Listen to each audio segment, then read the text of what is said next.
करे सुनो वीर हनुमान आसनी जो प्रेम से अंजनी सुत हनुमान। एक समय निमिषारण्य में शौनकादि 88,000 ऋषियों ने सूर्य से पूछा ये प्रभु इस कलयुग में वेद विद्यालय मनुष्य को प्रभु बुद्धि कैसे मिलेगी, उनका उद्धार कैसे होगा, इसलिए कोई ऐसा व्रत बताओ जिससे सब मनोकामना पूर्ण हो जाए।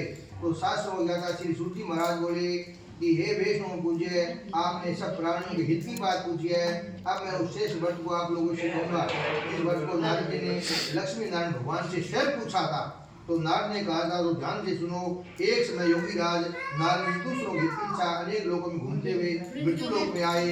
यहाँ अनेक योगी ने जन्म पाए सभी मनुष्यों को देखा। वे सभी दुखों से पीड़ितों को सोचा किस यत्न के करने से निश्चय प्राणियों में दुखों का नाश हो सकेगा। ऐसा मन में सोचकर विष्णु लोक को गए। वहाँ श्वेत वर्ण 4 भुजा वालों देवों के नारायण भगवान को देखा। हाथ में शंख है, चक्र है, गदा है, पद्म है और वरमाला पहने हुई है। भगवान की स्तुति करी है नारद जी ने। ये भगवान आप तो अंत शक्तिशाली है, आपकी मनवाणी आपको पार नहीं पा सकती, आपका आदि मध्य अंत भी नहीं है, आप निर्गुण है, स्वरूप है, सृष्टि की रचना करने वाले है और आप सब दुखों को नष्ट करने वाले हैं। आपको मेरा प्रणाम नमस्कार है।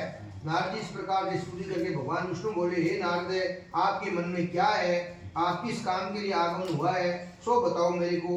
तो नारद मुनि बोले कि हे भगवान, मैं मृत्यु लोक में सब मनुष्य अनेक योनियों में पैदा हुए अपने अपने कर्मों के द्वारा अनेक प्रकार के दुखों से दुखी हो रहे हैं। हे नारद, मुझ पर दया करो और मुझे कोई उपाय बताओ कि थोड़े ही प्रयत्न करने से नारद मनुष्य की भलाई के लिए बहुत उनकी मनोकामना पूर्ण हो। इस काम को करने से मनुष्य मोह से छूट जाता है। वह मैं कहता हूँ सुनो कि बहुत पुण्य को देने वाला स्वर्ग तथा मृत्यु लोक दोनों में जरूर एक उत्तम व्रत है।